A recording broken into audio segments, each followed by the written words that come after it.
Yep. Inside, I want to kill myself. We are on an 0-7 run over the last 2 days. After tonight was just complete bullshit. So that's how I'm going to start off this show. Horrible Sunday, 1-5. I don't even know what to tell you about that. I just don't want to do this anymore. I have never seen anything like this, man. With the slump continuing, 2 straight losses, not a good day at all. 0-4. I just have not had a good season, man. What kind of slump that I'm on? The slump continues. I've reached a new peak, actually. I'm gonna burn my Bruins hat, man. I don't know what is going on with the Bruins. March 8th, is that what it is? I don't even know. It's March 9th, I think. Who even knows, man? I don't know what day it is anymore. I don't even know what day it is anymore, man. Back with you after the worst day that I could possibly have. Back with you, as I always am. Until I die, at least. 0-2 yesterday, and yesterday did not go well for me. 0-5. The worst month that I've ever had in my 18 years doing this. I don't know what to even tell you about this anymore. Broke the slump yesterday as the slump discontinues. The slump continues. Somebody fucking kill me, please. I don't even know what I should do at this point other than potentially end it all.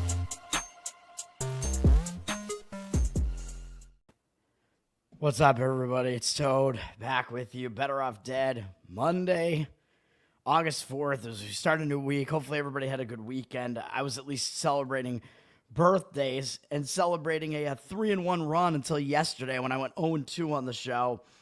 I apologize for that. At least one of my losses wound up being a Red Sox win, so at least there was that as a Red Sox fan. But I give out the Astros on the show. That was doomed, basically by one inning that Houston couldn't get out of, I believe, the bottom of the third, fourth, whatever it was. Houston took a 1-0 lead, and then they just imploded. They had a defensive implosion.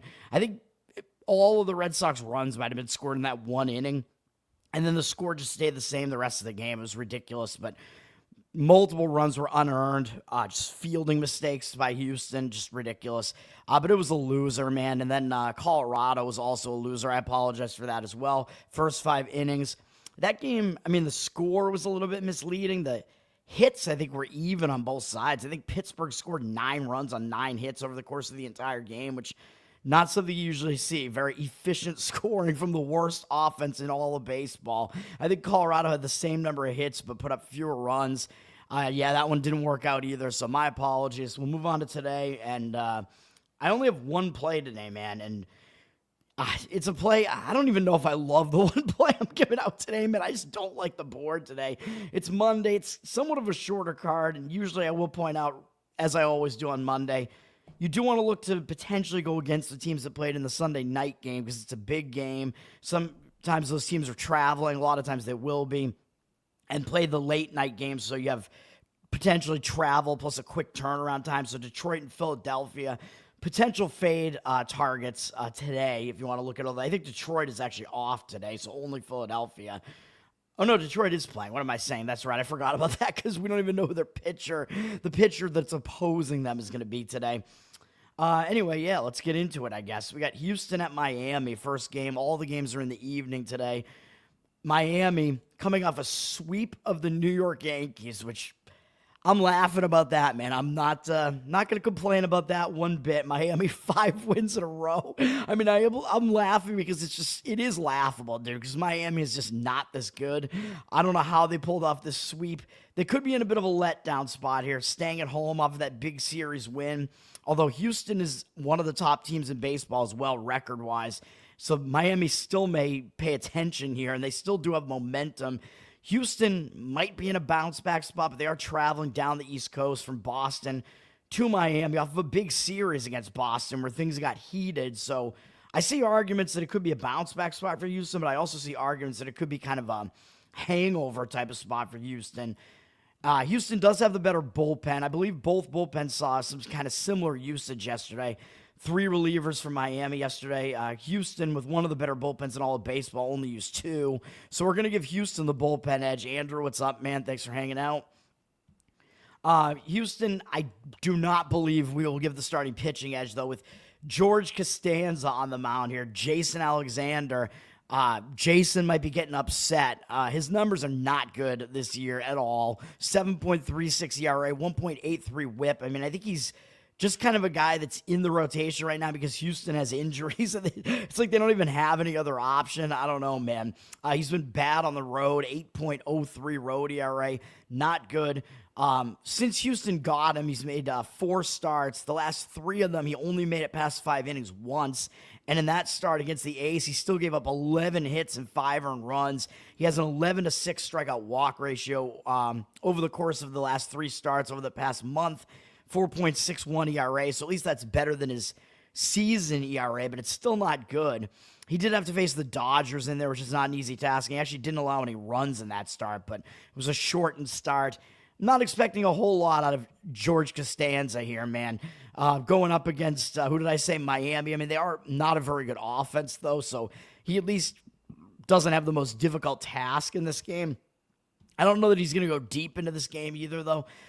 But at the very least, he does have the advantage of not having been seen before by Miami's offense. So a lot of times when an offense has not seen a pitcher before, they can struggle a little bit to figure that pitcher out. Although Jason Alexander's been in the league for a while, so it's not like he's some young, super talented pitcher or anything like that. Sandy Alcantara pitching for the Marlins, and he did not get traded at the trade deadline. Definitely some talks about him being moved. He really just has not returned to form, though, unfortunately, since earlier in his career when he was a really, really good pitcher. He dealt with injuries, had, I believe, multiple Tommy John surgeries, and he's just never been good since then. This season, not good, 6.36 ERA, 1.42 whip. He's been better at home, though, 4.81 ERA at home, so the splits home road are in favor of Alcantara here. This past month, he's been a little bit better than he was earlier in the season, at least 4.66 ERA, 18-8 strikeout walk ratio. Miami won his last 3 starts, and he actually had 2 shutout appearances in his most recent 2 starts against San Diego and St. Louis. So, debatably, he is starting to pitch a little bit better as of late, although his strikeout rate is still pretty low. So, it's not like he's back to where he was earlier in his career, where he was able to really fool hitters. Thank you, Jay, man. What's up, man? I'm glad you appreciate it, man. I mean, the plays I gave out yesterday were certainly not good.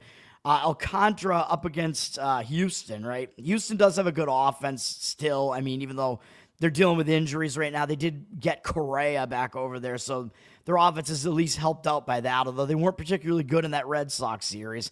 They have mediocre numbers against Alcantara in 30 at-bats, 267 batting average, 713 OPS. So I would say Alcantara does have the upper hand in the pitching matchup, I would say. But I believe that if you're looking at this as far as a money line perspective, it looks like the cash is coming in on Houston. My mistake. So it looks like, although actually there are conflicting indicators on this because the market, the money line opened at Houston minus 115, but now we see Miami is the favorite at minus 120 to minus 130 everywhere. Although bookmaker, like I said, out of these books that are listed here, they're the one that caters to the sharps the most, and they're down at minus 123. So a little bit of an indicator there. It looks like maybe it was a false early move, or maybe it was a pitching change that caused that move. Actually, that's probably more likely that maybe Houston was going to have somebody else pitch, and then they decided, oh, shit, we have to pitch Alexander again, and that's why the line moved. That would make more sense.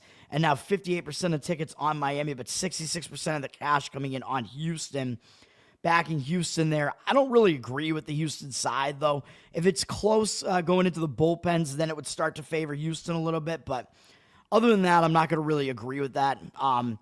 It does look like the total went up from 8 to 8.5 as well, with 82% of the cash on the under, but 52% of the cash on the over. But Action Network is actually saying the money is coming in on the under, the books that they're tracking. So it's really just totally conflicting information on this game. So this is just a difficult game to handicap. Yeah, everything's a grind, man. It's baseball typically is a good sport for me. It's over the course, like I've been doing this for 18 years and I just stopped actually putting money on it, but I was doing it more like as a hobby and not putting like a ton of money at risk, like 300 a game basically. But With losing my job recently, whatever, I'm staying away from that and not actually doing it just because I don't have enough money like liquid right now and whatever, and feels a little bit risky in this situation. I need more stability right now. But over the last 18 years, NBA has been my best sport and Major League Baseball has been my second best. It hasn't been a great baseball season for me though. But yeah, I don't even know if I would have a particular lean on that Houston-Miami game because everything just seems to be in conflict as far as all the signals. So it's just like, what the fuck is going on there? But I think generally Miami with the starting pitching edge, but as the game gets later into the game, I think Houston has the edge with the bullpens later in the game. Minnesota at Detroit. Like I said, Detroit, they're in a pretty bad spot, man. So it is a spot where you generally want to start the handicap by looking to potentially fade Detroit as they're coming up a big weekend series over Philadelphia. They were in Philadelphia. Now they're returning home on the short turnaround time after playing at night, the big ESPN game. So that's the situation that Detroit is in there. It's not a huge road trip return, but it is still the Sunday night return.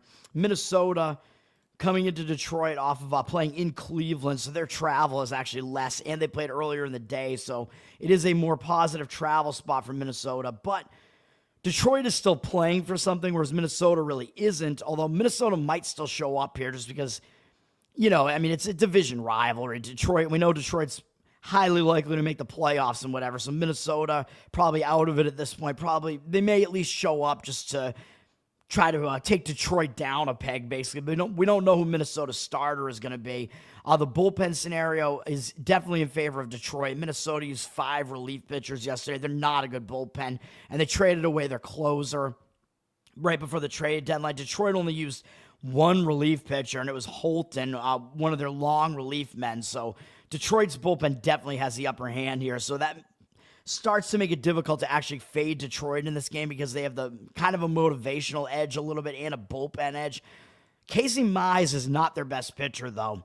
I told you that I know his stats were good earlier in the season, but I told you that he was a big-time regression candidate based on what he's done throughout his career. He's just not that good of a pitcher, and the regression is happening. 3.43 ERA is still good, but 1.33 whip. His whip is going up. It's too high. He is a little bit better at home with a 3.32 ERA, but you can see this past month he has not been good. 6.32 ERA, 15-7 strikeout walk ratio.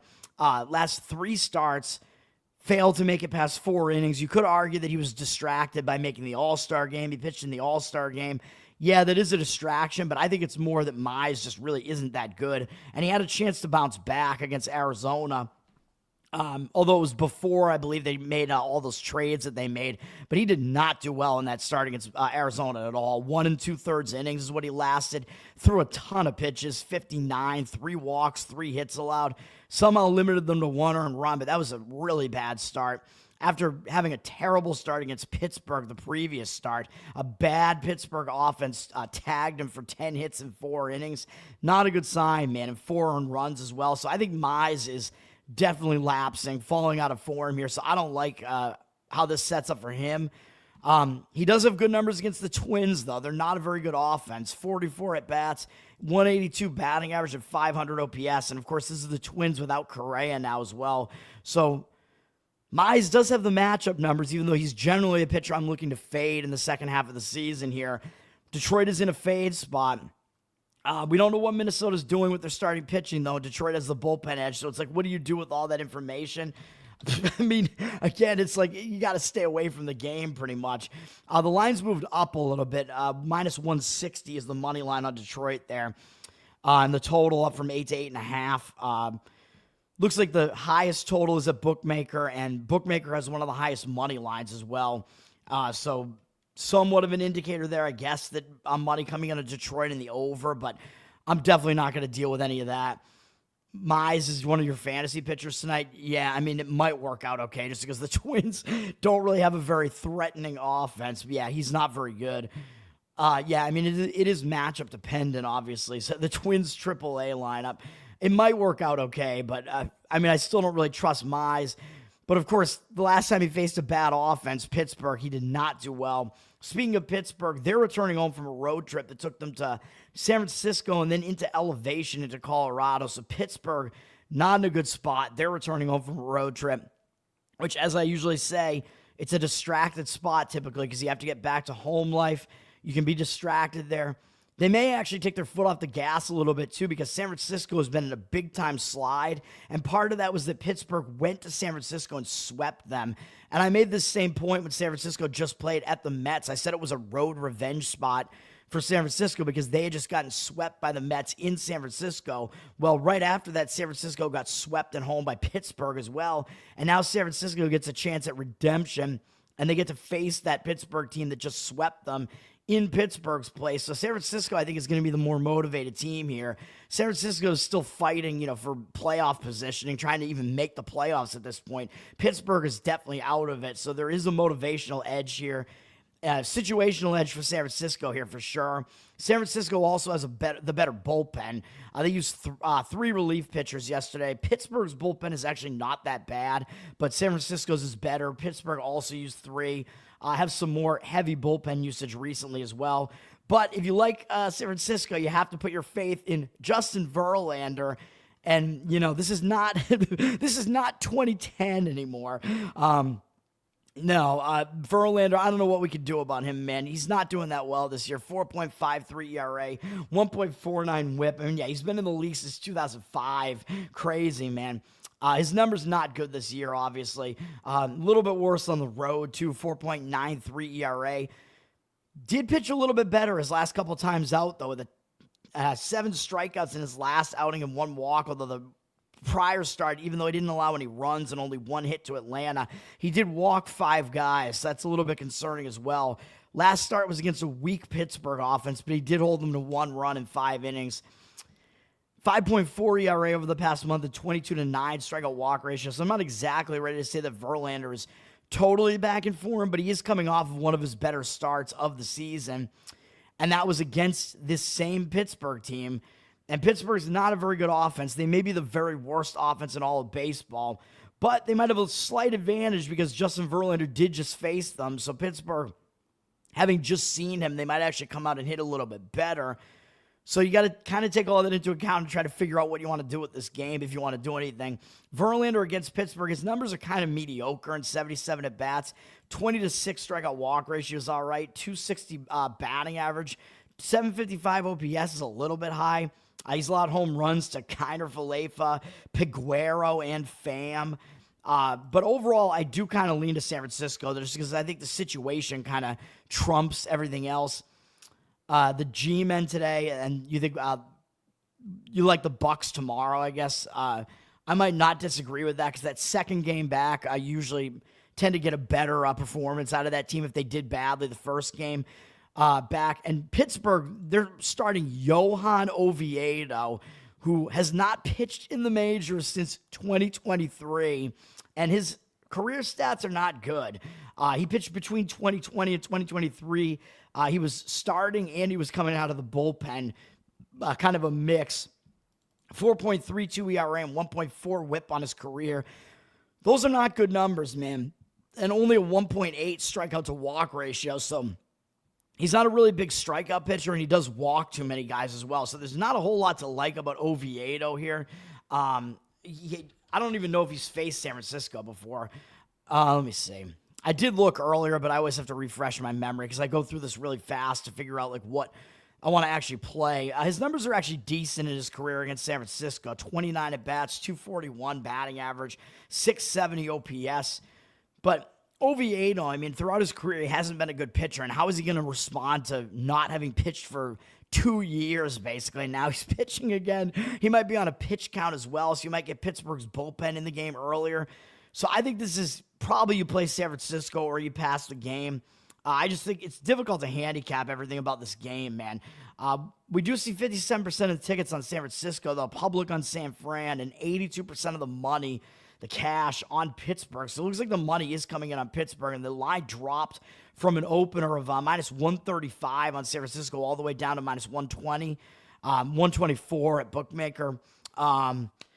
So the money came in on Pittsburgh, but maybe the feeling is, amongst the professional bettors, basically just, well, San Francisco's been playing like ass recently, and some of it might be about the price, really. Like, you're going to have to pay a tax if Verlander is on the mound.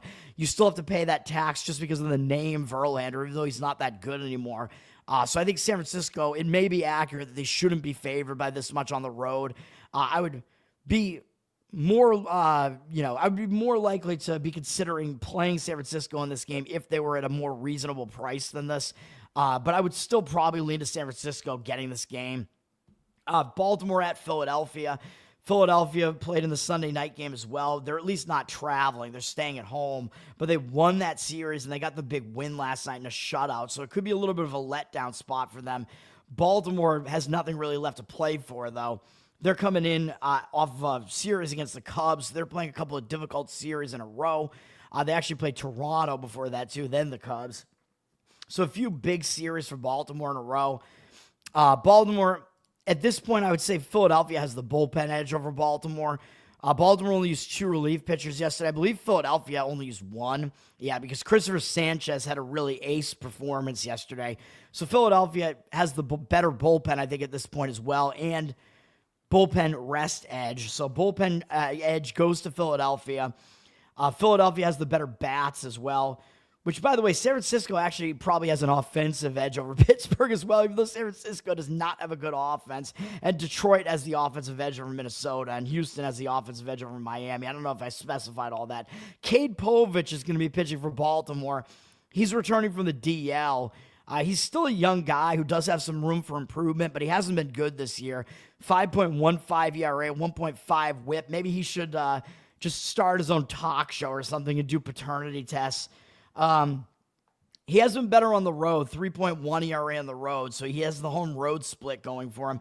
Going into his injury, he was at least pitching with some command. 15-3 strikeout walk ratio wasn't too bad. 4.61 ERA wasn't that good, mostly because he got tagged for 5 runs by Detroit. But then he did get injured, and I think he probably exited the game against Anaheim early with an injury. Now he is coming back. He hasn't been out for that long. He's been out for a little bit over a month, so maybe he will be able to bounce back, although sometimes it's a little bit iffy with these young pitchers that aren't used to having time off, and then they have to come back from an injury. He is going to be facing a pretty difficult lineup here in Philadelphia, who are really good at home, but maybe Povich does have some advantage here because Philadelphia has never faced him before, so at least maybe he does have a slight edge there and that they are unfamiliar with him and won't know what he's throwing at them.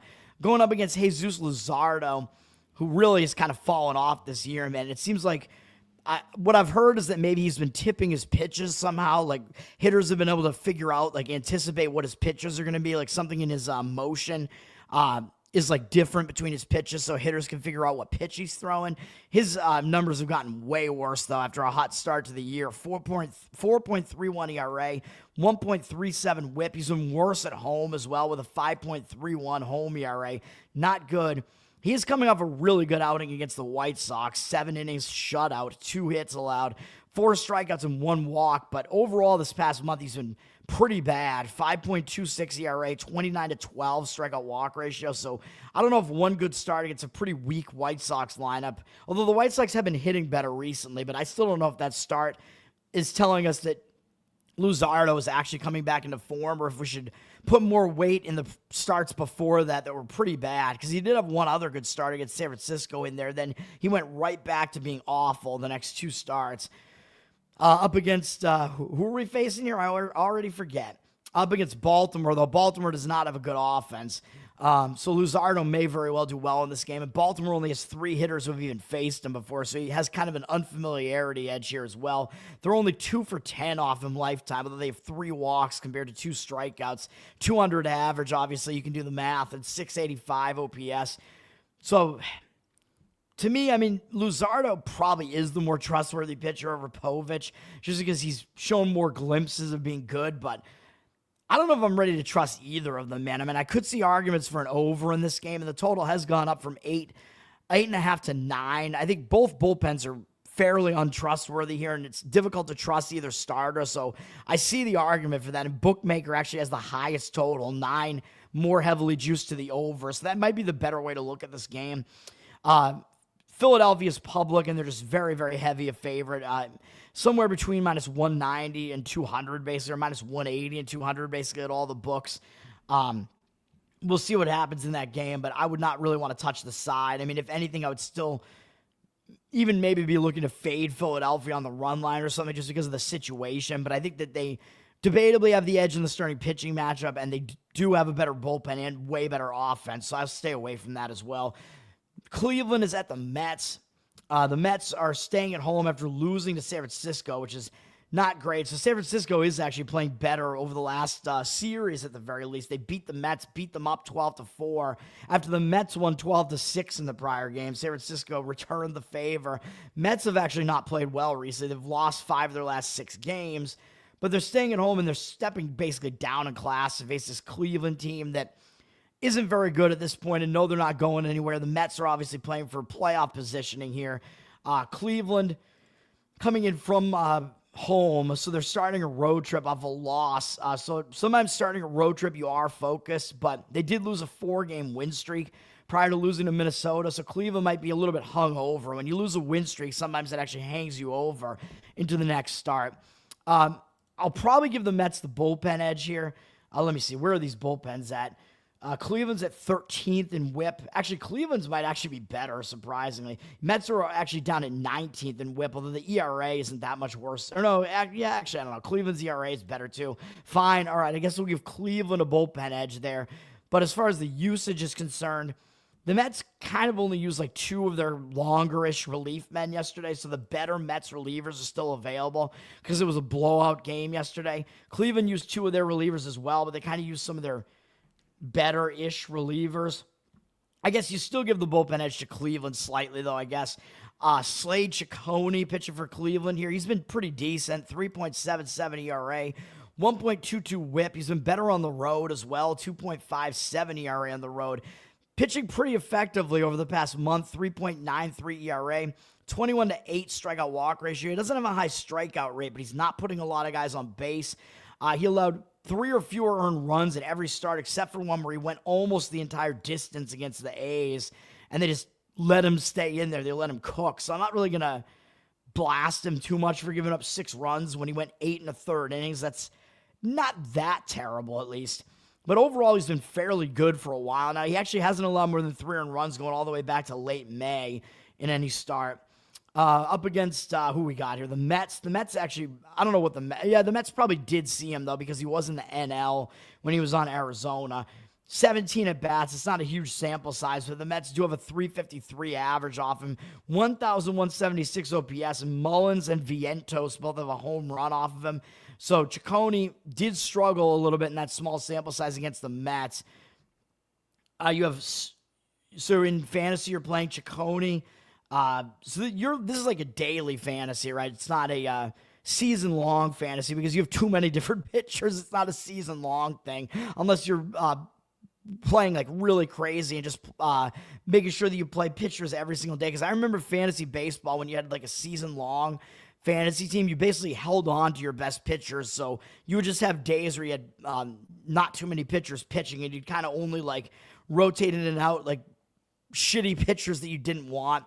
To hold on to for the rest of the season. I don't know, but I don't know about Ciccone in this matchup, though. Oh, it is a league. All right, it's a 10-man league. Interesting. You're switching up pitchers a lot, man. I don't know about Ciccone in this matchup, though. It's a pretty decent Met lineup here. Sears haven't gotten to yet. Luzardo at least seems to have a good matchup, at least against a Baltimore lineup that's not that good. Everyone values pitching. Yeah, I guess that is the case.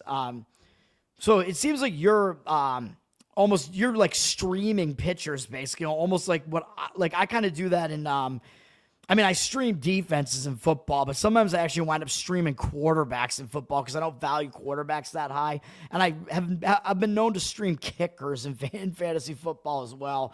Although when I get a kicker that's hot, I kind of just hang on to them, and that usually works out okay too. Sean Manaea is pitching for the Mets. He just came back not too long ago from injury after not having pitched for quite a while. He is pitching well, 2.08 ERA, 0.87 whip. Oh, you only stream 1 or 2? All right.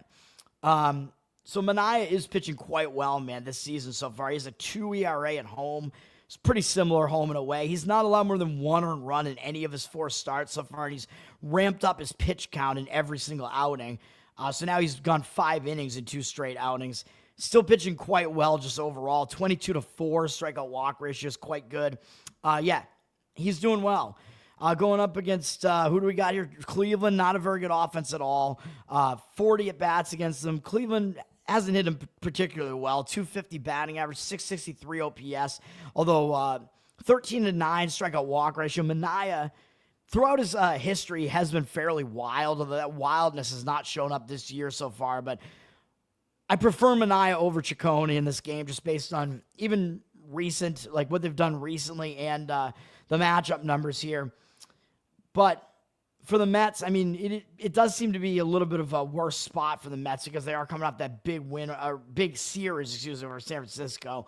So Cleveland, I mean, may have a little bit of a situational edge here, but I think you got to give the hitting and the starting pitching advantage to the Mets there. The Mets are obviously going to be favored in this game. Where are they at? They're up from, or down actually, from minus 185 to minus 170, whatever, at most books. 83% of tickets, 91% of the cash on the Mets, though. It might make sense instead of that to maybe even look towards an under, but the total's gone up from 8 to 8.5 at a lot of books, so the bookmaker has the heaviest juice on the under 8.5 at this point. So I could see both starting pitchers doing pretty well in this matchup, and both bullpens are actually not that awful. So potentially an under in that game might make sense. Oh, you stream kickers and defense. All right. Yeah, quarterbacks, like I'll draft a quarterback later in the draft, usually just one. My main league is a 12 team, one quarterback league. And then that quarterback, of course, might get injured, and then I just wind up streaming quarterbacks pretty much at that point. That is pretty much what I'm known for doing. Kansas City at my Boston Red Sox. The Red Sox could be in a letdown spot here, man. They're coming off a sweep of Houston. That was a pretty big series for the Red Sox, man. Big home series. They're stepping down in class, way down offensively to face this bad Kansas City offense here. As far as the bullpens, the Red Sox didn't use much of their bullpen at all. Giolito got them 8 innings yesterday, and then they only used Murphy out of the bullpen. Nice Irish name for a Red Sox player there. So the Red Sox have a pretty rested bullpen here, and they're staying at home. Kansas City is traveling in, and Kansas City used a lot of relievers yesterday. They used 5 relief pitchers yesterday. So we're going to give the Red Sox the bullpen edge. I think they actually have the better bullpen over Kansas City anyway, and the rest is certainly in favor of Boston. Kansas City coming off a pretty big series as well, coming down from Toronto. So the travel spot isn't really as good for Kansas City here.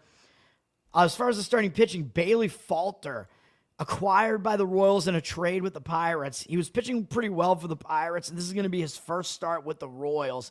3.73 ERA, 1.18 whip on the season, fairly good numbers. A little bit worse on the road, 4.17 ERA on the road. He was pitching decently over the past month until he got traded. 4.1 ERA, 18-7 strikeout walk ratio. He had allowed 1 earned run each in his last 2 starts, so he did do okay, except his last start he walked 4 against San Francisco and only struck out 1. Against the Boston Red Sox, Falter hasn't faced them a lot, obviously, because the Red Sox have a lot of young guys, and Falter's been in the National League. 14 at-bats that he has against the Red Sox hitters. He's actually done okay against them. 286 batting average is somewhat high, but a 732 OPS isn't really that high, so not a lot of power hitting from the Red Sox against Falter. So not a horrible matchup for him, but he's going up against Brian Bayo, who is pitching a lot better recently. 3.19 ERA, 1.28 whip. And he was the guy that I actually had no faith in, man, as a Red Sox fan, and now I kind of do. Just the way he's been pitching more recently, he's been pretty good. 3.33 ERA at home, so he's been a little bit worse at home. Zach, what's up, man? Your team is facing mine tonight, man. We'll see what happens. I mean, the Red Sox are definitely the favorite in this game, but it might not be the greatest spot for them because it is a letdown spot. Bayo, like I said, has been pitching pretty well over the last month, though. 2.79 ERA, 31-9 strikeout walk ratio. He's not allowed more than 3 earned runs in any start, going all the way back to mid-May, actually. And that was the only one in the entire season. But the issue was he wasn't going deep into games. He was walking too many guys. And to a large extent, he's turned that around. And the Red Sox have won 4 of his last 6 outings. He's faced some pretty good teams in there, too. Last outing, he did walk 4 against Minnesota, but he did hold them to 1 run in 7 innings as well. So wasn't really a horrendous start. although I'm hoping his wildness isn't starting to return here. But he actually doesn't have really good numbers against Kansas City. I looked earlier. 44 at-bats against him. They have a 273 average, and they've hit him for some power, 856 OPS, 9-4 strikeout walk ratio. Frazier and Perez, of course Perez, each have a home run off him. But Bello, that was back when Bello wasn't really pitching as well as he is now, though. So I think you have to kind of weigh what he's done against the Royals in the past with the fact that he actually has kind of figured it out and started pitching better recently. So it's hard to gauge which one of these starters you like better, but Red Sox are in the letdown spot, but they have the better rest spot. So again, you can see why I'm not offering a play on this game. It's very difficult to handicap this game.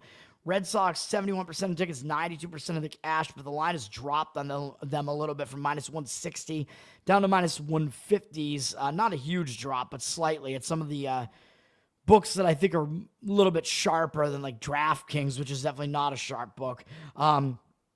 Under looks like 63% of tickets and only 61% of the cash. It looks like the total has kind of gone up a little bit from 9 to 9.5 here. I don't know what that's about because both bullpens are actually fairly good. Red Sox obviously have the better, they have the more rested bullpen, but they obviously have the better hitting as well. So later in the game, I think the Red Sox do have an edge in the late portions of this game. They have to get through the starting pitching, though. Matchup-wise, again, it looks like Bello might be at a disadvantage there, but I don't know that it's that significant. So I might have a slight lean to the Red Sox in that game, but it's not significant at all. Milwaukee, Atlanta, I will skip for right now because I have an angle in that game. That's going to be a play for me. My only play of the day is a side in that game, and it might not be what you expect. Cincinnati is at the Cubs. The Cubs are staying at home, so they don't have to travel anywhere. Coming off a pretty easy series against Baltimore. Cincinnati is in kind of a weird spot as they were home against Atlanta, but then in their most recent game, they're actually supposed to have yesterday off, but their game got basically rained out on Saturday, and they had to play all but the first inning yesterday, which means they had to unload their bullpen yesterday. So you might know where I'm going with that Milwaukee-Atlanta game. Cincinnati and Atlanta both had to unload their bullpens, man, in that weird game at Bristol Motor Speedway, which did wind up being a low-scoring game, which I said I thought it would, but that was because of the starting pitching matchup, which wound up not even really happening. So the bullpens got really, really used yesterday because they had to pitch 8 innings basically apiece in that game. Cincinnati lost the game. Now they're traveling up to Chicago from Tennessee. But Cincinnati obviously does not have the bullpen rest edge at all here, and they have the worst bullpen anyway. RotoWire has this all fucked up. Like, it's saying that nobody pitched on Sunday, but that's not accurate. I think every single one of these relievers that is listed as having pitched on Saturday actually pitched on Sunday when the game was resumed yesterday. It's just that the official game counted as a Saturday game because it started on Saturday, but their relievers actually pitched yesterday. The Cubs used 4 relievers as well, so their bullpen isn't exactly rested either, but they do have the better bullpen. Nick Lodolo is going to be the starter for the Reds here. He's having a good season, 3.09 ERA, 1.05 whip. He's been better on the road as well, 2.23 road ERA. Pitching well recently, too, with a 1.89 ERA and a ridiculous 38-4 strikeout walk ratio over the past month. Which factored into why I liked the under in his last game against LA, although he didn't last that long in that game. He did pitch well and had 11 Ks in that game. So Lodolo, he's in good form right now. He is pitching well. He's facing another strong lineup in the Cubs, though. The Cubs obviously have the better offense here. Lodolo has not done well against the Cubs. They've seen a lot of him because he's in their division. 90 at-bats, 23-12 strikeout walk ratio is not that great of a ratio for him. 3.22 batting average, 322 batting average allowed, not good, and 935 OPS allowed, not good. So Lodolo doesn't have good numbers against the Cubs. And we have a lot of interesting scenarios here, man, because we have 4 pitchers starting today that got traded, and they're making their debut for their new teams today.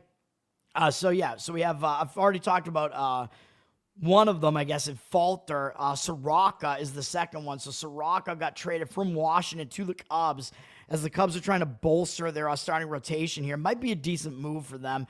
Get some starting rotation depth here. 4.87 ERA doesn't look that good, but his whip is pretty good.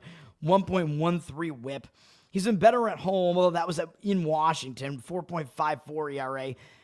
Again, he has some better like peripherals than what his ERA would suggest. A 23-9 strikeout walk ratio over the past month, even though Washington lost every start that he made going all the way back to early June. Washington lost 9 straight starts where he was on the hill.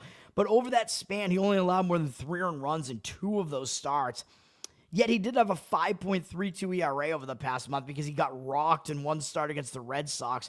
But since then, he allowed 2 or fewer earned runs in 5 straight starts. But he didn't go 5 innings in 2 of those starts. And he did walk too many guys in some of those starts. So his wildness started to come into play. So Soroka, he's kind of a roller coaster, man. He's really tough to gauge. Like overall, his numbers basically say that his ERA is higher than it should be.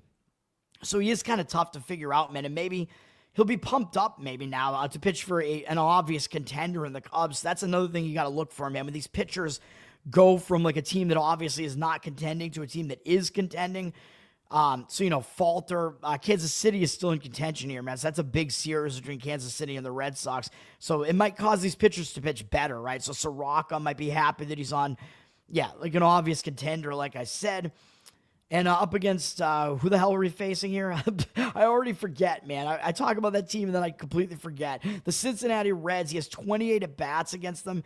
They only have 3 hits, 0 extra base hits, although they have 7 walks, 9 strikeouts. But overall, he's pretty much completely dominated them. 107 average, 393 OPS. It's a small sample size, but based on this matchup, you got to give Soroka the edge in this game. So it would probably make sense to lean to the Cubs here. I mean, Cincinnati has kind of that weird travel spot. It looks like 75% of the tickets are actually on Cincinnati. It's very surprising to see Cincinnati be the public side and 55% of the cash on the Cubs. And you're getting a reasonable price on the Cubs. It's down from minus 140 into the minus 130s range. The bookmaker has it a little bit higher than some of the other books. The DraftKings, it's even higher than that. DraftKings, because it's a square shop, sometimes like basically they'll just have heavier numbers on basically every favorite sometimes. So you don't want to look at DraftKings and just say, oh, because it's a higher number on the favorite, that means that's like a square side. That's not necessarily the case. Total's very low here at 7, which indicates that the wind must be blowing in at Wrigley, and it is a pretty decent starting pitching matchup. But I think also based on the ERAs, people are going to probably look at this and think Lodolo, he's the better pitcher because he has the better ERA. And while I wouldn't really disagree with that, I think he probably is the better pitcher. But in this matchup, I think it gets totally evened out. I think the Cubs have the rest edge with the bullpen. They have the hitting edge, and they have the travel edge because they're not traveling. So I think the Cubs are actually probably the right side in that game. I was kind of considering that as a play, actually, to be honest. I think it's close to being worthy of a play there. I do like the Cubs there. Yankees at Texas. Texas is returning home from a road trip to the Pacific Coast, so not usually typically a great spot when you return home from a road trip. Texas went to Anaheim and Seattle. Big divisional matchups there for them. Texas is playing, they were playing decently until very recently. They were on a real hot streak. Then they actually lost on the road trip. They lost both series. But coming home might not necessarily mean they're going to bounce back here. But the one thing that might keep them focused is the fact that they're playing the Yankees. I mean, when the Yankees are coming to town, it's unlikely you're going to show up totally unfocused. Even though when you return home, it can add some distractions. Like I said, having to return home and do things back at home. But again, Texas, they got to keep winning because they're playing for playoff. To get into the playoffs right now, they're playing against the Yankees, man. So I don't really expect Texas to be unfocused here. And I don't think the Yankees will be either, off an embarrassing series against Miami. They're traveling over to Texas from Miami, so some travel there as well. Texas has the better bullpen. The Yankees bullpen has been struggling. Texas only used 2 relief pitchers yesterday. The Yankees also only used 2, but I'm going to give the bullpen edge to the Rangers. They've had the better bullpen this year. Max Fried is back on the mound. And on the surface, this looks like a big-time starting pitching mismatch, right, between Fried and Corbin. And you know me, over the past few years, Corbin has been so bad that I've been bashing Corbin quite a bit. Although he's pitching better with Texas's pitching coaches, man. Max Fried for the Yankees here, obviously having a really good season. 2.62 ERA, 1.03 whip. A little bit worse on the road, 2.88 ERA on the road, but he's really started to struggle over the past month, man. He had a 5.54 ERA over the past month with a 21-11 strikeout walk ratio and multiple walks in all but one start there. So he really started to pitch worse. even though he was still somewhat holding the offenses in check, allowing 4 or fewer earned runs at all those starts, but still, that wasn't up to what he was doing earlier in the season. But I did tell you that his numbers were just so good early in the season, they were kind of unsustainable. So he is good, obviously, but he's not as good as those numbers would suggest. Will he return to form against a pretty bad Texas lineup? Maybe, because he has 42 at-bats against them, and he's done pretty well against them. A 13-1 strikeout walk ratio held him to a very low 167 average. But the OPS is a little bit higher at 615, even though that's still really low. But Texas has hit for some power off them, even though their batting average isn't good. Haggerty, Higashioka, and Seager all have home runs off him. So I still expect Fried probably pitches fairly well in this game, though. Patrick Corbin for Texas, as I said, I've never been a huge fan, although he's been kind of difficult to fade this year with a 3.78 ERA, 1.27 whip. This Texas team has had good pitching this year, man.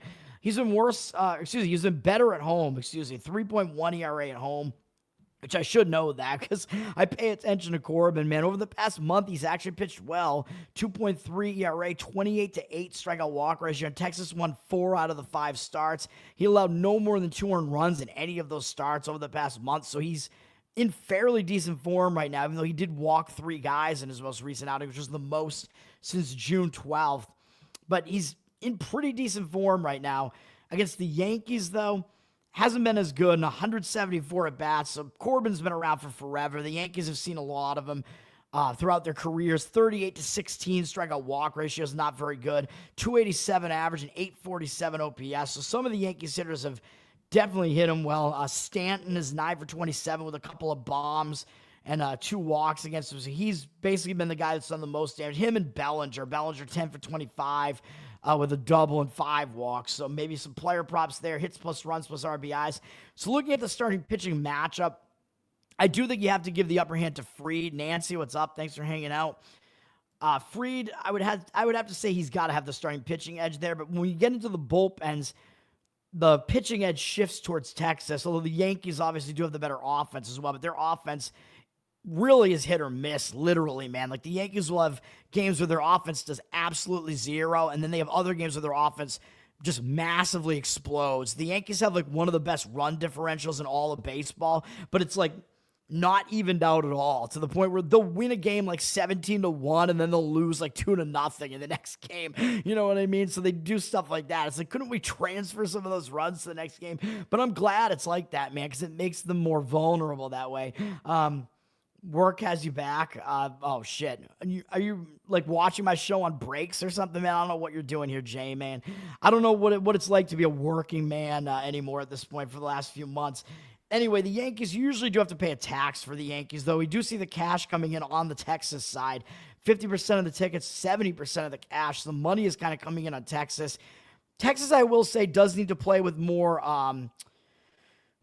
what's the word I'm looking for, man? I can't, dude, my brain is damaged. I had a stroke. I mean, it was long ago, but I just can't think of the word that I want anymore.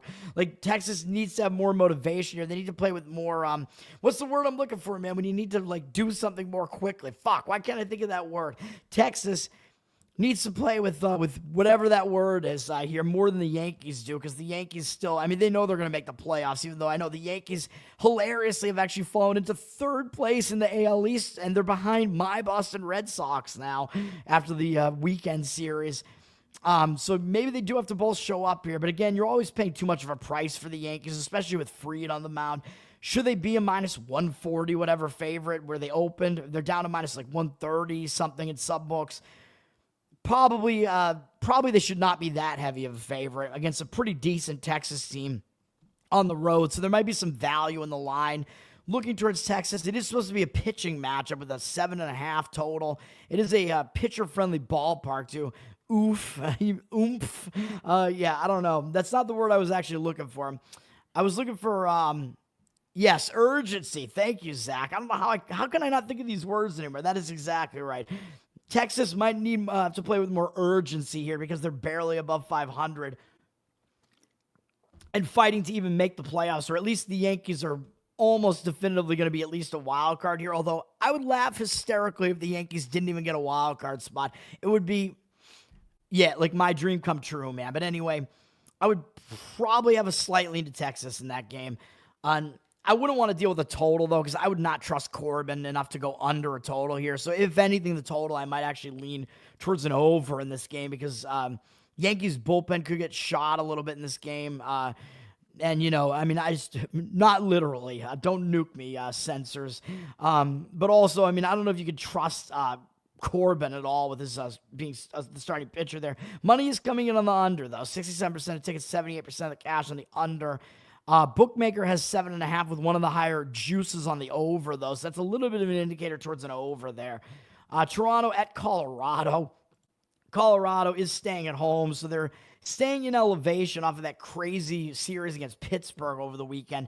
Toronto is having to travel here off a series against Kansas City.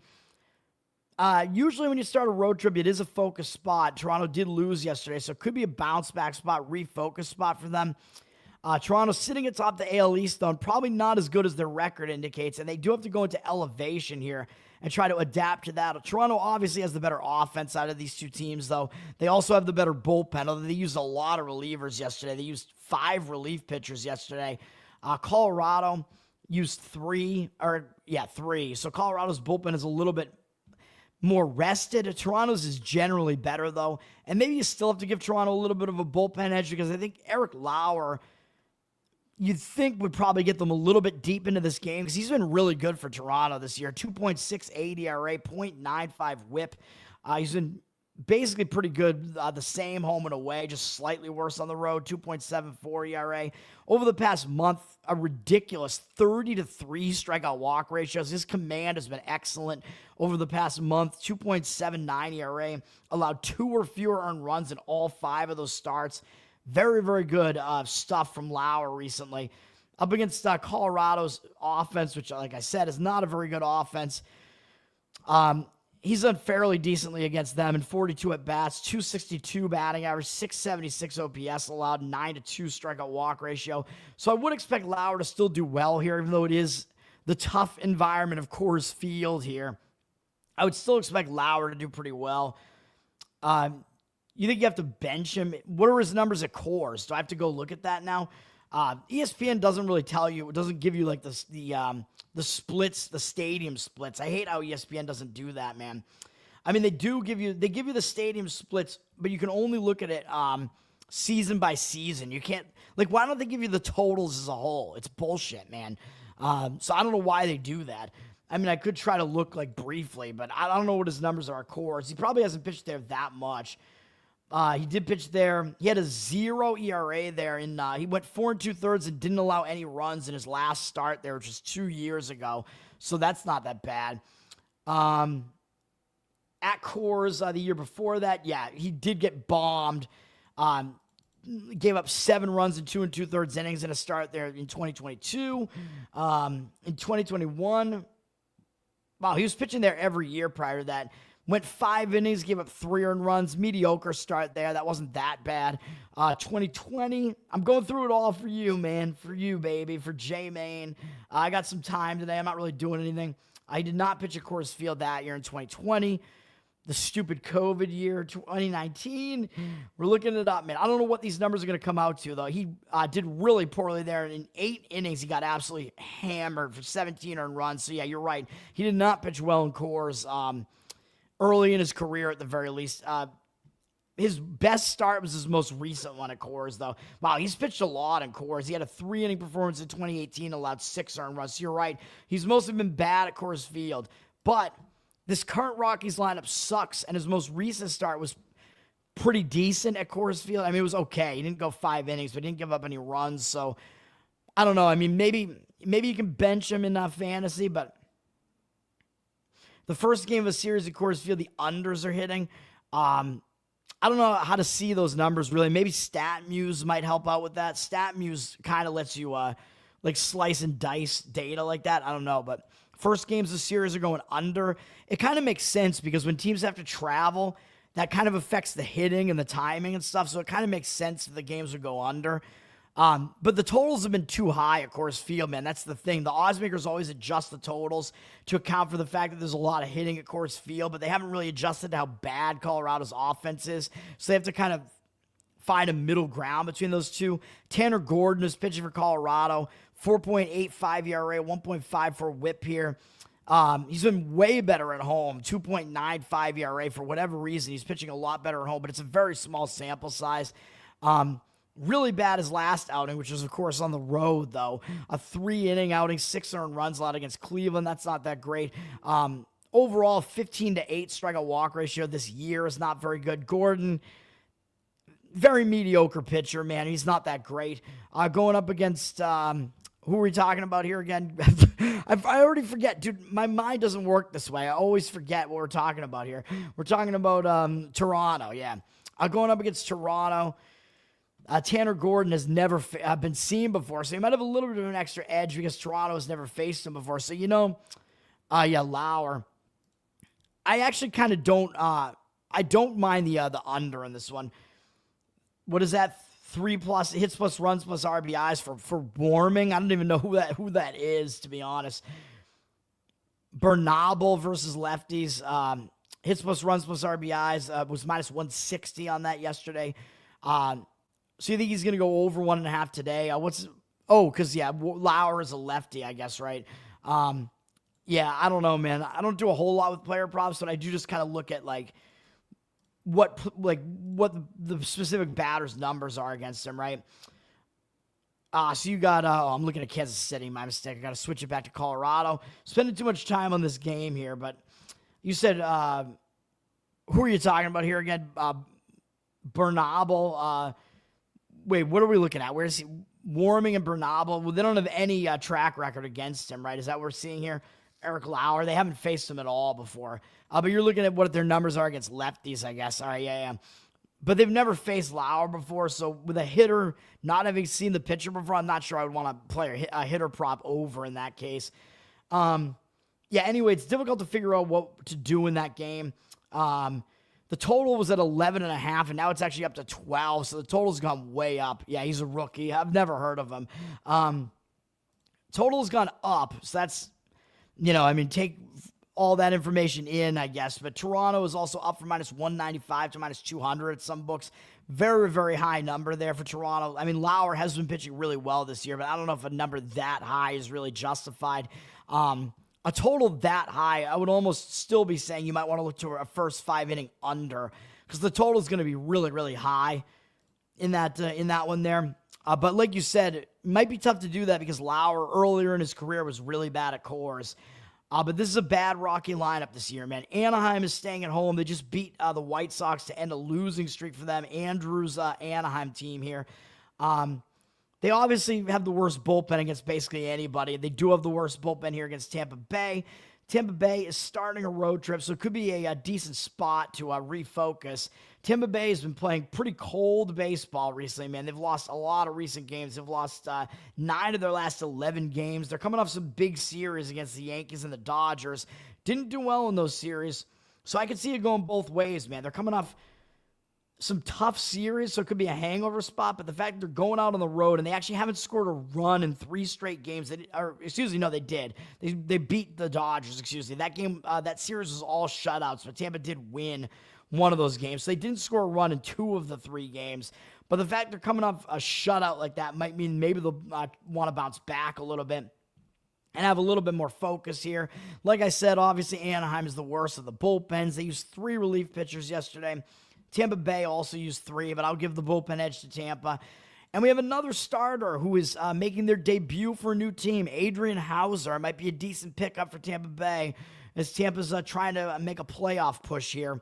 He was pitching really surprisingly well for the White Sox this year. 2.1 ERA, 1.22 whip. A little bit worse on the road, 2.75 ERA on the road. He'd won 6 straight starts for the White Sox behind a pretty bad White Sox lineup, although the White Sox did start hitting a little bit recently, but he pitched against a lot of not very good teams in there, man, so we'll have to figure out what we want to do with Hauser, because the only good teams that he faced throughout that whole stretch were, I guess, the Mets, Toronto twice, and the Cubs, and other than that, he faced Baltimore, Kansas City, Texas, San Francisco, Colorado, Pittsburgh. Those are bad offense. Seattle, I guess, is an okay offense, but I guess as a whole, he was pitching pretty well. 2.42 ERA, 16-8 strikeout walk ratio. ratio over the past month. It didn't allow more than 3 earned runs in any start, although those were his most recent starts. He didn't do well against Pittsburgh, though, allowing 10 hits in 4 1/3 innings. That's not that good, allowing that many hits to a bad Pittsburgh team. And then he did okay against the Cubs, but he did walk 3 guys against the Cubs in 6 2/3 innings, 3 earned runs allowed. Overall, I still think he's doing all right, though. And going up against Anaheim, which is going to be a step down from the Cubs, although Anaheim has a mediocre offense, they haven't seen much of him. Only Darno and Moncada have ever faced him before. They're only 2 for 8 off him. 250 average, 583 OPS, no extra base hits, 1 walk, 3 strikeouts. So Hauser might have the upper hand in this matchup against that offense because mostly they haven't seen him before, and he is pitching well this season. He's going up against Yusei Kikuchi, who I find tough to figure out, man, because he continues to not allow runs, but his whip is terrible. 3.3 ERA, but 1.42 whip is unbelievably bad. I mean, you cannot put close to 1.5 guys on base an inning and continue to get away with it, so I don't get it. He does pitch better at home, though, 2.48 ERA at home. Over the most recent starts, I mean, again, he's not allowing that many runs, really, allowing 4 or fewer in every start over the past month, but had a 4.88 ERA, which isn't that great because he wasn't going that deep into these games. He had a 33-10 strikeout walk ratio, good strikeout rate, but a high walk rate. Last couple of starts, he gave up a lot of hits, man. He gave up 17 hits in 13 innings. That's not a great sign. And 6 earned runs over that span, too. He also has allowed 6 home runs over the past month, which is not a great sign either. He's not really pitching that well right now. I mean, overall, I think he's going to regress to some extent. So I don't know if I trust him here, but he is facing a very weak, not a very weak White Sox lineup. What am I saying? He's facing a Tampa lineup that's mediocre, but he's done fairly well against them in 86 at-bats, 28-8 strikeout walk ratio, 198 batting average, 580 OPS. So his numbers are actually fairly good against Tampa. Strength of opponent, only when it's like a smaller sample size, really, as far as what the pitcher has done. Once you get into a larger sample size, it kind of starts evening out, like the fact, like, oh, they face some good teams and some bad teams in there. Usually I look at the specific matchup more than anything else, and like this, I'm more of a situational guy, though. So baseball, I do more like statistical analysis than I do in the other sports. The other sports, I go almost purely based on situation.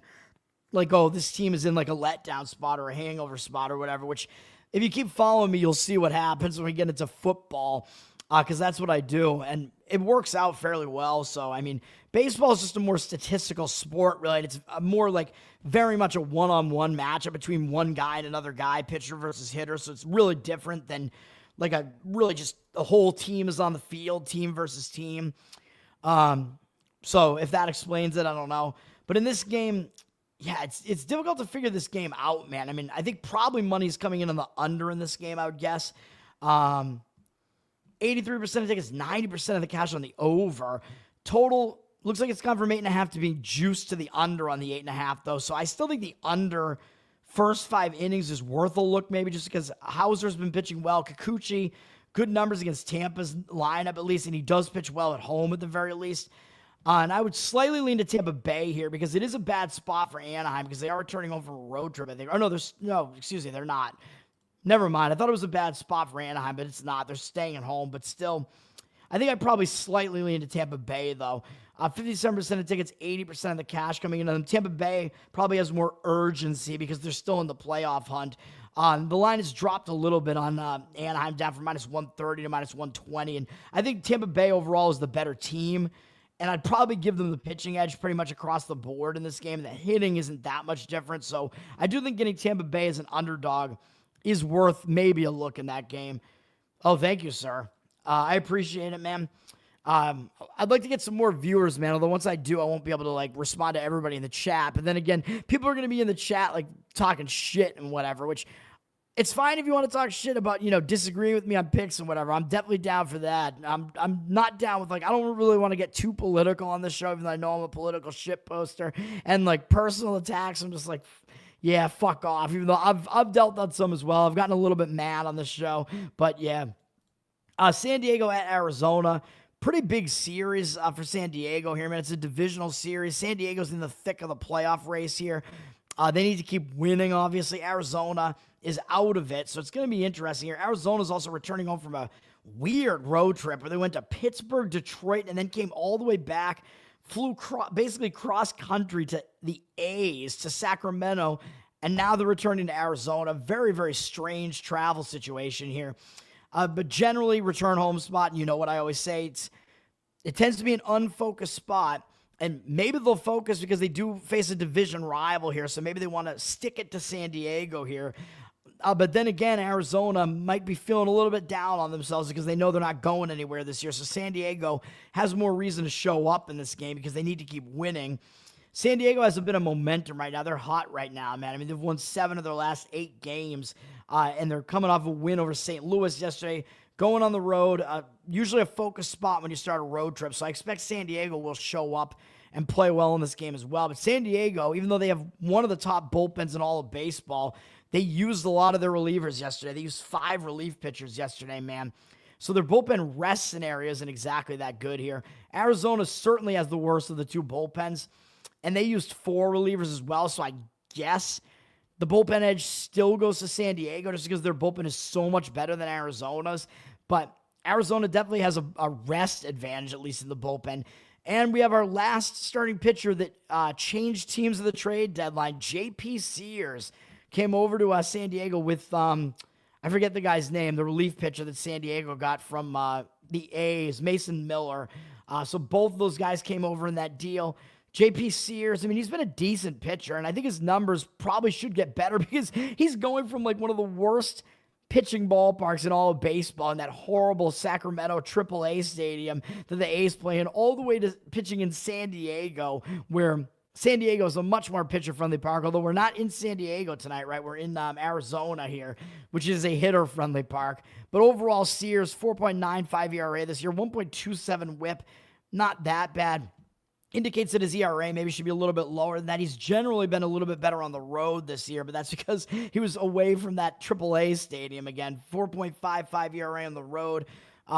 Past month, okay numbers, 4.44 ERA, 30-7 strikeout walk ratio, and only allowed more than 3 earned runs once over those 5 starts. So his strikeout walk ratio was good. He actually had a fairly high strikeout rate over the past month as well. So he's not pitching that poorly. He's doing all right. He's facing an Arizona lineup that is fairly strong, but they did trade a couple of their better hitters, so it's a little bit less strong now. Sears, very small, 16 at-bat sample size against their current lineup, but Arizona's hit him fairly well. 312 batting average, 938 OPS. Gurriel Jr. has a home run off him as well, so Sears hasn't done particularly well against this Arizona lineup. Tatis, the line is 3 on hits plus runs plus RBIs, or is that an alternate line? 70% versus Diamondbacks. I'm trying to figure out. I'm not sure what that stat is there. 70% plus. What does that mean? He hits his player prop that often against the D-backs. He hits 615 in Arizona's park. Interesting. All right. Yeah, that is definitely that's some good info. That's something to take into account there. And we'll look at what Fott has done against Tatis as well. Brandon Fott pitching for Arizona, 5.11 ERA, 1.31 whip. Not a good whip, but again, I think he is better than his numbers appear. I think he is going to start to get better. And even though it's a hitter-friendly park, he's been way better at home. 3.68 ERA at home. In more innings pitched, he's allowed only 3 home runs at home, and he's allowed 17 on the road. I don't think I've ever seen that ridiculous of a home run split between home and away ever. I mean, that's crazy. He's way better at home. Hasn't been he's been all over the place recently. Really. 4.35 ERA over the past month. 26-4 strikeout walk ratio is actually good. His last start was awful. He gave up 11 runs. Of course, it was on the road. 3 home runs allowed in that game. 7 earned runs at Detroit. 4 2/3 innings pitched. Detroit's a good team, especially at home. So maybe you give Fott a little bit of a pass for that because he'd gone 3 starts in a row before that, not allowing more than 2 earned runs. Will he do well in this start against a Padres lineup that does have some talent but just hasn't been living up to it this year? I don't know. Fott's numbers are not good against the Padres. And 113 at-bats, 26-5 strikeout walk ratio is good, but 310 batting average, 755 OPS. That's not that good. for Fott. I mean, those numbers are not good at all, really. The strikeout walk ratio is good, but the average and OPS bad for Fott. Sorry, I'm trying to keep my thoughts in my mind here. I've got a bunch of thoughts going around here. So generally, I think Fott is probably not going to do particularly well in this game, and it is a bad spot for Arizona. So I actually might give Sears a little bit of the upper hand in the starting pitching matchup, man. Although, again, Sears, what did I say his matchup numbers were here against Arizona? They weren't that good, right? No, they're not that good. So, actually, I don't know, man. Maybe an over is the best way to look at this game. Tatis, by the way, is only 4 for 20 off of Fox. That's not very good. A double and a home run in there, though. But 6 Ks, no walks. So, it's maybe not the greatest matchup for Tatis here against this specific pitcher. A 3 was a ladder. Yeah, so I don't know that I would play it in this game just because of the pitching matchup, but the pitching matchup doesn't always come true. Overall, though, yeah, I mean, probably the over is probably the way that I would lean in this game. And then you have 2 bullpens that are not very well rested and one bullpen that really isn't that good either. 77% of tickets, 91% of the cash on the over. Totals dropped from 9.5 to 9, though, but Bookmaker has it juiced to the over. Although, actually, most of the books do, so not really much of an indicator there. We'll see. And then as far as the side, San Diego's actually favored on the road. 83% of tickets on them, but 56% of the cash coming in on Arizona. They've dropped from minus 140 to minus 120 at most places. So the market read basically is saying Arizona. Looks like they're getting the money here, but I'm not going to want to play Arizona in a return home spot, man. There's just no way that I would do that. I mean, maybe the professional guys, they do like Fott over Sears, and I do understand that sentiment. He is way better at home. That somewhat makes sense, but again, I actually kind of think over is the way to look there. And St. Louis at LA, and then I'll go to my best bet. LA is returning home from a road trip, and they went to Boston, Cincinnati, and Tampa Bay, and they came off the shutout of Tampa Bay yesterday, traveling cross-country. Not a great spot for LA. As I keep saying, it tends to be a little bit of a distracted spot when you return home from a road trip like that. You got to get back home. St. Louis being their opponent, St. Louis has kind of fallen out of the race, man. So they might not pay a whole lot of attention to St. Louis here. St. Louis is on the Pacific Coast already, so they don't have to adjust to the time zone. So it's a pretty decent travel edge for St. Louis here. They just have to go up from San Diego to LA. So the travel is way better for St. Louis actually in this game. The bullpens, LA has not really had a good bullpen this year, man, and they used 3 relief pitchers yesterday. I'm going to give the bullpen edge to St. Louis, even though they traded some of their guys away. The usage hasn't been that much for them. They used 2 relief pitchers yesterday, so I'll give St. Louis the bullpen edge. Dodgers obviously have the hitting edge. They hit really well at home, so they have the better hitting. Sonny Gray is pitching for St. Louis. He's been decent throughout the season. He's been decent throughout his career. His ERA has gone up recently, though. 4.38 ERA, 1.22 whip on the season. The worry with him is he's been way worse on the road. 5.84 ERA on the road, not very good. Past month, his numbers are kind of ridiculous over the past month because he had an atrocious 7.81 ERA, yet his command numbers were insane. 32-3 strikeout walk ratio. How the hell do you have an ERA almost 8 across 6 starts with a 32-3 strikeout walk ratio? I do not know, other than the fact that he was getting lit up with hits, mostly over the past 3 starts. He gave up 11 hits to Arizona and San Diego and gave up 14 runs over that span of 8 1/3. Just ridiculous. Really, really bad numbers over those 3 starts. He gave up 5 home runs in those 3 starts. But what about him against the Dodgers? I mean, we already know he doesn't do well on the road. Does he do well against the Dodgers? Probably not. No. In 135 at-bats, he does have a good strikeout walk ratio, 34-8, but 296 batting average, 837 OPS, not good. So, yep, Sonny Gray, his numbers are not good against the Dodgers, not good on the road. Could potentially be a fade spot for Sonny Gray here. He's going up against Tyler Glasnow, though, which I don't think you want to go over in a full game with Glasnow on the mound, dude. 3.38 ERA, 1.15 whip on the season. He just came back from injury not long ago. This season, very limited sample size, but 2.16 ERA at home. He's been good at home. Didn't pitch well in his last outing, though. He came back from injury at the beginning of July, and he was doing really well across his first 3 starts.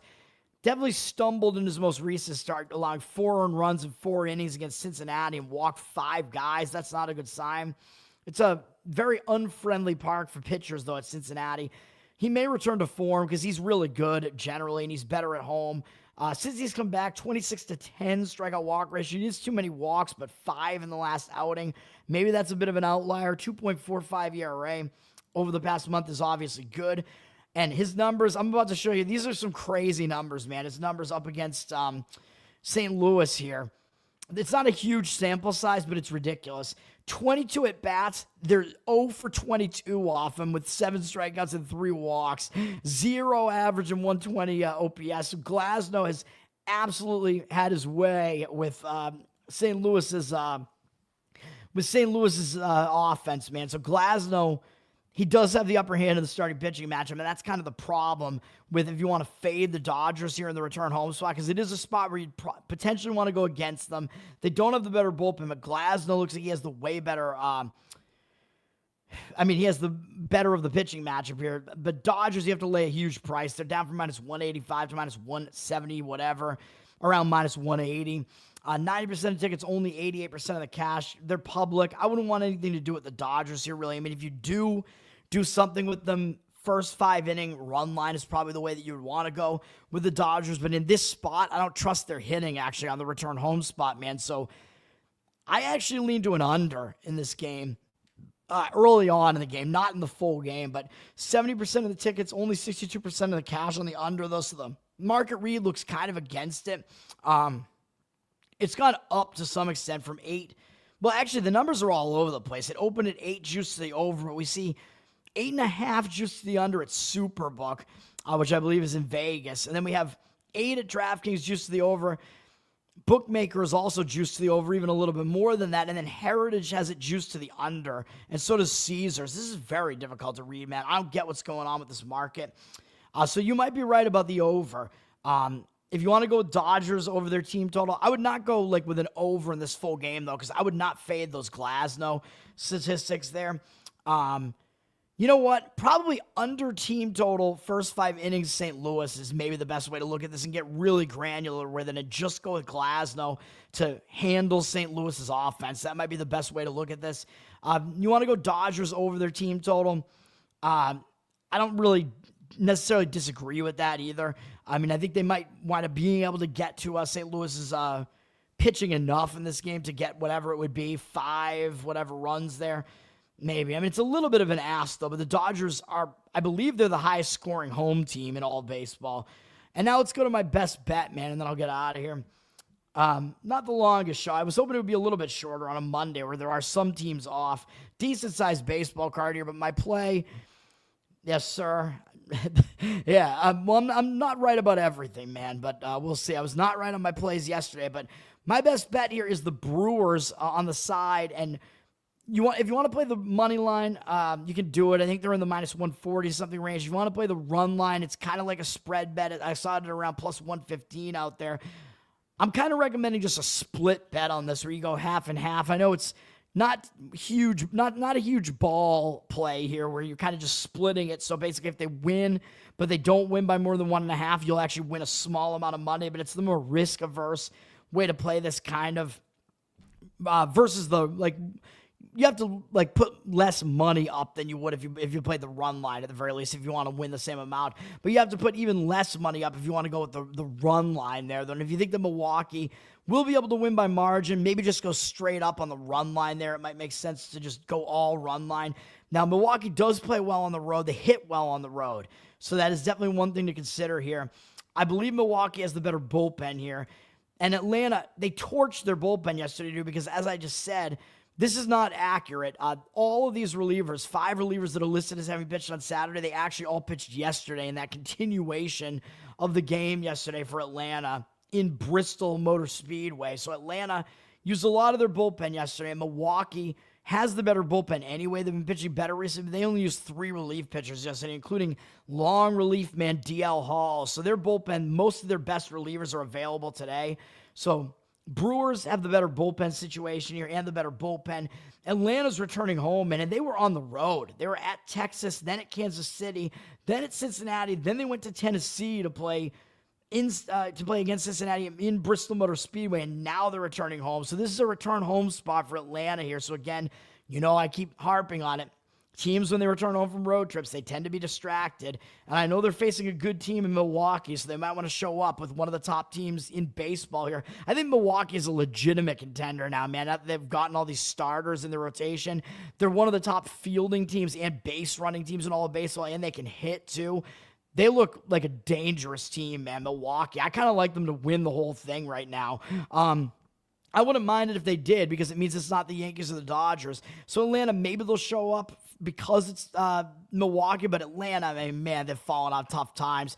They know they're done this year, so we'll see how motivated they really are. Whereas Milwaukee, at the very least, needs to continue playing because they're in a race there for the NL Central against Chicago, man. And I'm sure they'd prefer to avoid a wild card. So I think Milwaukee will show up here. They have the better offense. They have the better bullpen, more rested bullpen.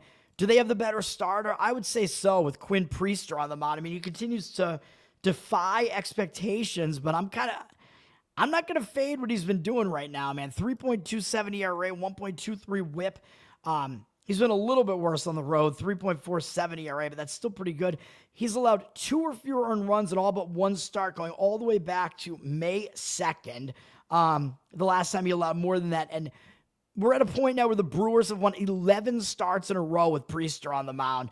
It's ridiculous. And over the past month, 3.07 ERA and 28-8 strikeout walk ratios. His command numbers have been good.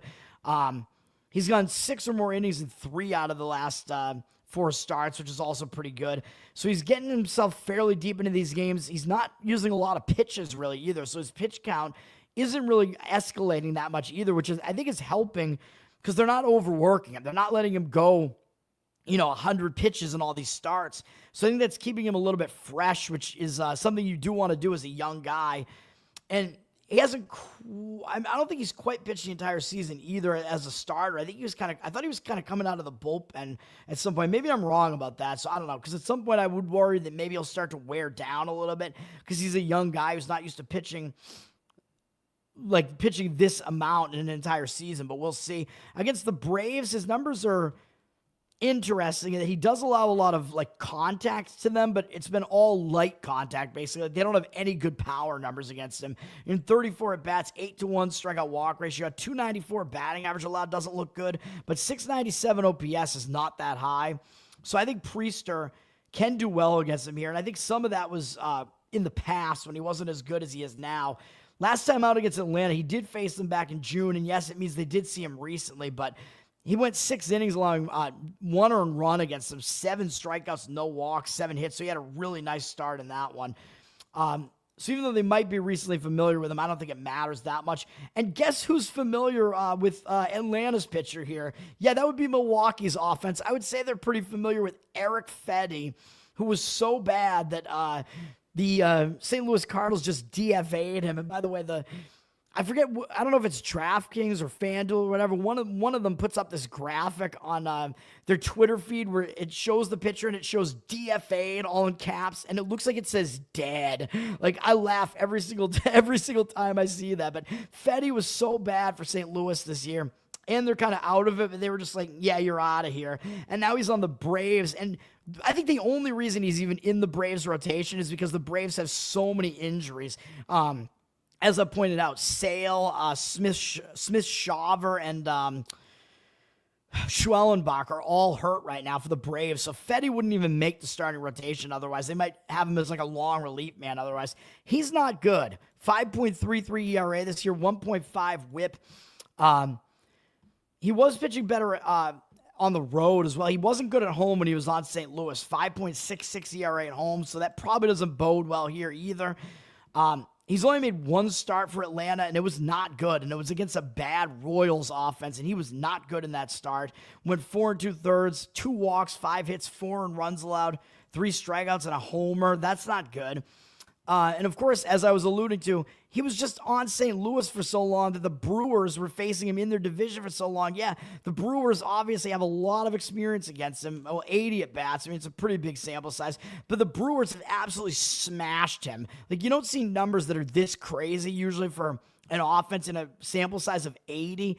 14-11 strikeout walk ratio is not good, but they have a 425 batting average off of him in 80 at bats. Again, that's insane. You don't see anything like that usually. And this is with Churio out of the lineup for Milwaukee. He's hurt right now, so he's not listed here. Milwaukee still just rakes against him.